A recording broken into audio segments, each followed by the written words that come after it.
আমরা মনে করি একটি গণতান্ত্রিক পরিবেশ এখনও বিরাজমান। আপনারা যদি এই গণতান্ত্রিক পরিবেশকে অসৎ উদ্দেশ্য হাসিল করার জন্য, আপনাদের অসৎ আদর্শিক চর্চা করার জন্য যদি আপনারা সবসময় এইরকম ঘেউ ঘেউ করতে থাকেন, তাহলে কিন্তু আমরা আসলেই মুখ বুজে সহ্য করতে পারব।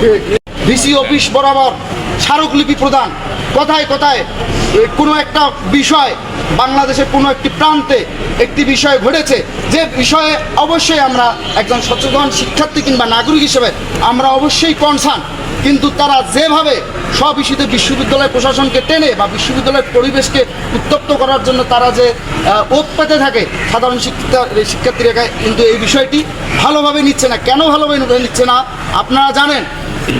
স্কুল কলেজ পরবর্তী সময়ে একজন শিক্ষার্থী বিশ্ববিদ্যালয়ের পরিবেশে আসে, তার যে স্বাধীন চর্চা, তার যে কালচারাল চর্চা বা তার যে মানসিক বিকাশের জন্য আসলে যে কালচারাল পরিবেশে বেড়ে ওঠা দরকার, সে পরিবেশটা খোঁজে।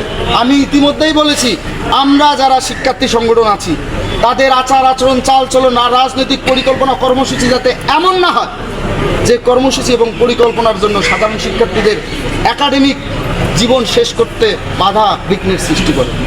আমাদের চালচলন, আচার আচরণ যাতে এমন না হয় যার কারণে শিক্ষার্থীদের পিতামাতা যারা গ্রামে থাকে, নিশ্চিন্তে নির্ভয়ে যারা বিশ্ববিদ্যালয় প্রশাসনের উপর ভরসা করতে চায়, তারা যাতে চিন্তায় না থাকে। আমরা এমন কিছু করতে চাই না।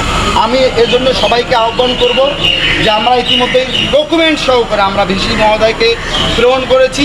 দুদিন আগেও যারা গেস্ট রুম, গণরুম কালচার চাই না, আমি ইতিমধ্যেই বলেছি 5 আগস্ট পরবর্তী সময়ে রাজনীতি চাই না চাই না চাই না বলে যারা মুখে ফেনা তুলতো, ঘেউ ঘেউ করতো, তারাই কিন্তু পরবর্তীতে দেখা গেল একটি গুপ্ত সংগঠনের সাথে সম্পৃক্ত এবং পোস্টেড। এবং 5 আগস্ট 12 ফেব্রুয়ারি পরিবর্তিতে যারা গেস্ট রুম, গণরুম চাই না চাই না চাই না বলে ঘেউ ঘেউ করছে এবং অসৎ উদ্দেশ্য হাসিল করার জন্য, তারাই দেখা গেল গেস্ট রুম, গণরুমের সাথে সেই 5 আগস্ট পূর্ববর্তী সময়ের মধ্যে সরাসরি সম্পৃক্ত ছিল। আমাদের তা প্রমাণ আছে।